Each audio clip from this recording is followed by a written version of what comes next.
Hello জয় বলে সস্তা চলে এলাম সন্ধ্যাকালীন এবং সকালকে নিয়ে আপডেট। প্রথমে বলে রাখি আজকে বৃহস্পতিবার।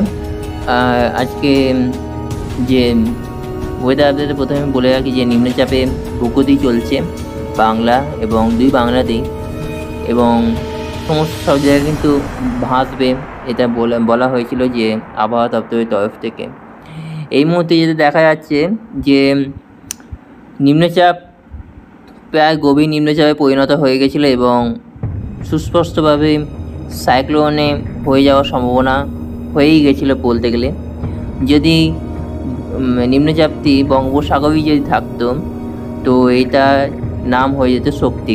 তার কারণ এখানে যেটা দেখা যাচ্ছে যে ঘূর্ণিঝড়ে নিম্নচাপে যে গতি সেটা হচ্ছে বায়ু গতি হচ্ছে 70 কিলোমিটার/আওয়ার। এই নিম্নচাপ অল্প স্বল্প নিম্নচাপের মধ্যে পড়ে না, ভালোই নিম্নচাপ এবং তার গতিবেগ হচ্ছে 70 কিলোমিটার/আওয়ার। গাস্টিং হয়ে যাবে প্রায় 100 কিংবা 100 ওপর হয়ে যাবে। গাস্টিংয়ে চলে যাই, গাস্টিংয়ে দেখতে পাচ্ছেন যে 95 কিলোমিটার/আওয়ার।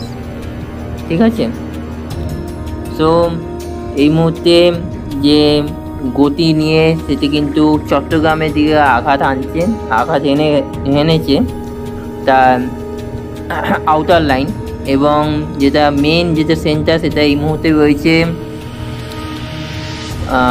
হলদিবাড়ি এবং কলকাতা থেকে মাত্র 50 কিলোমিটার দক্ষিণে। আর হলদিবাড়িতে এই মুহূর্তে মেন সেন্টারটা রয়েছে এবং সেটি কিন্তু আস্তে আস্তে কিন্তু ধীরে ধীরে বরাবর এগোতে গিয়ে সেটি কিন্তু খুলনা দিয়ে কিন্তু মুভমেন্ট নেবে এবং তারপর একেবারে কিন্তু আসাম, মধ্য বাংলাদেশ হয়ে আসামের দিকে চলে যাবে আগামীকাল সকালের দিকে। যেটা নিম্নচাপে যেটা গতি প্রকৃতি সেটা যাবে কলকাতা সহ সংলগ্ন এলাকায়। ঝড়ে কোনো সেরকম অ্যালার্ট নেই, আর বৃষ্টির সম্ভাবনা নেই, ঝড়ের সম্ভাবনা নেই। বৃষ্টির সম্ভাবনা রয়েছে, আজকে মাঝারি বৃষ্টির সম্ভাবনা রয়েছে। যেমন বলা হয়েছিল ভারী থেকে অতি ভারী বৃষ্টি, সেরকম নেই। সব বৃষ্টিটাই চলে যাচ্ছে বরিশাল এবং মেহেরপুর এবং ঢাকা সাইডে। আর উত্তরবঙ্গে তো রেড অ্যালার্ট এবং আসাম সহ সংলগ্ন এলাকায় রেড অ্যালার্ট রয়েছে। বাকি সর্বত্রই কিন্তু হালকা থেকে মাঝারি বৃষ্টির সম্ভাবনা রয়েছে। আগামীকালকেও কিন্তু এই বৃষ্টিপাতের সম্ভাবনা রয়েছে। আগামীকালকে একটু যদি রাত্রিবেলায় আজকে দেখা যাচ্ছে যে সাগরদ্বীপ এবং মানে গঙ্গাসাগর, বকখালি, নামখানা, ফেজারগঞ্জ এইসব জায়গায় কিন্তু অতি ভারী বৃষ্টির সম্ভাবনা রয়েছে। আর এদিকে গুয়াহাটি, ঢাকা, চট্টগ্রামের দিকে কিন্তু অতি ভারী বৃষ্টির সম্ভাবনা রয়েছে। রাতের দিকে আকাশ পরিষ্কার হয়ে যাবে সাময়িকভাবে কলকাতায়, কিন্তু বৃষ্টির সম্ভাবনা এখনই উড়িয়ে দেওয়া যাচ্ছে না, তার কারণ বৃষ্টির সম্ভাবনা রয়েছে আগামীকালকেও এবং পরশুদিনকে একটু ভারী বৃষ্টি রয়েছে কলকাতায় 31 তারিখে। তারপর থেকে 1 তারিখ থেকে কিন্তু পুরো পরিষ্কার হয়ে যাবে, মানে রবিবার থেকে কিন্তু পুরো পরিষ্কার আকাশ।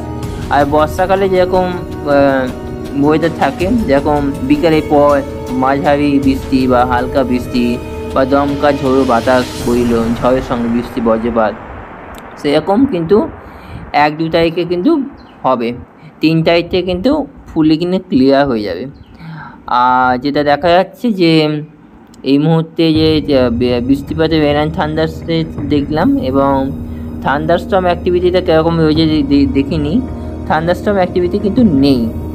ঠিক আছে, আগামী 31 তারিখে রয়েছে থান্ডারস্টর্ম অ্যাক্টিভিটি, বজ্রবিদ্যুৎ সহ বৃষ্টির সম্ভাবনা। আর তারপর থেকে তো পরিষ্কার আকাশ হয়ে যাবে। আর নেক্সট যেটা নিম্নচাপ সেটা কবে আসছে দেখিনি, তাহলে নেক্সট নিম্নচাপে যেটা গতি প্রকৃতি সেটা মায়ানমারে হওয়ার সম্ভাবনা রয়েছে 6 তারিখ নাগাদ। দেখে নিতে হবে 6, 7, 8, 9, 10 সেরকম কোনো কিন্তু এই মুহূর্তে। হ্যাঁ, একটা মোচড় রয়েছে, সেটা হচ্ছে বঙ্গোপসাগরে একটা মোচড় রয়েছে 10-11 তারিখ নাগাদ একটা নিম্নচাপের সম্ভাবনা রয়েছে দক্ষিণের দিকে, দক্ষিণ বঙ্গোপসাগরের দিকে। আর বৃষ্টিপাতের যেটা সম্ভাবনা সেটা হচ্ছে 9 তারিখ থেকে কিন্তু আবার কিন্তু প্রবল বৃষ্টি হবে কলকাতা সংলগ্ন এলাকায়। 10, 11, 12 তারিখ অবধি কিন্তু একটা বৃষ্টির সম্ভাবনা রয়েছে প্রবল, সেটা আমরা পরবর্তী আপডেটে বলে দেবো।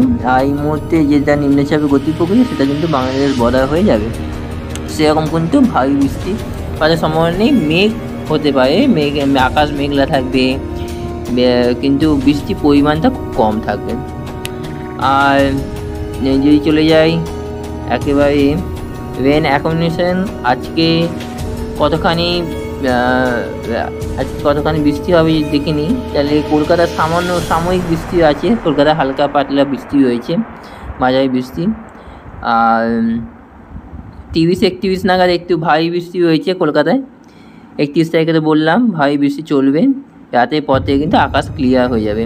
এবং 1-2 তারিখে যেটা বললাম যে নিম্নচাপের কোনো প্রভাব থাকবে না, শুধু বর্ষা যেরকম বৃষ্টি হয় সেরকম প্রাক বর্ষা বৃষ্টি চলবে। এই মুহূর্তে বর্ষা ঢোকে নেই। বর্ষা আগামী 2 তারিখে উত্তরবঙ্গে নিউ জলপাইগুড়ি, কোচবিহার, আলিপুরদুয়ার, দার্জিলিং, সিকিম এইসব পার্বত্য এলাকা কিন্তু 2 তারিখ নাগাদ বর্ষা ঢুকে যাবে। আর দক্ষিণবঙ্গের ক্ষেত্রে বর্ষা এই মুহূর্তে কিন্তু কোনো আপডেট বা কোনো সার্কুলেশন আইএমডি তরফ থেকে দেওয়া নেই। আইএমডি তরফ থেকে যখন বলবে তখন আমরা বলে দেবো। আর যেটা চলে যাই আমি টেম্পারেচার কিন্তু আবার বাড়বে। টেম্পারেচার যদি চলে যায় কবে থেকে বাড়ছে, আজকে কলকাতার টেম্পারেচার যদি চলে যাই, টেম্পারেচার এই মুহূর্তে কলকাতায় 29 ডিগ্রি সেলসিয়াসের কাছাকাছি আছে। এই টেম্পারেচার আগামীকাল তো নয়, 2 তারিখের পর 2 তারিখ নাগাদ 2 তারিখে কিন্তু কলকাতায় 36 ডিগ্রি সেলসিয়াসের কাছাকাছি চলে যাবে। এবং 3 তারিখে প্রায় 3 তারিখে 36 একই টেম্পারেচার থাকবে। এই টেম্পারেচার কিন্তু কন্টিনিউ চলবে 36 ডিগ্রি সেলসিয়াস, মানে বেশ ভালোই গরম হয়ে যাবে 2 তারিখ থেকে। তো থ্যাংক ইউ সো মাচ সবাই এবং চ্যানেলের মধ্যে অবশ্যই সাবস্ক্রাইব করবেন। ভিডিও ভালো লাগলে লাইক, শেয়ার অ্যান্ড কমেন্ট বক্সে গুরুত্বপূর্ণ মতামত জানাবেন। থ্যাংক ইউ সো মাচ সবাই, টাটা।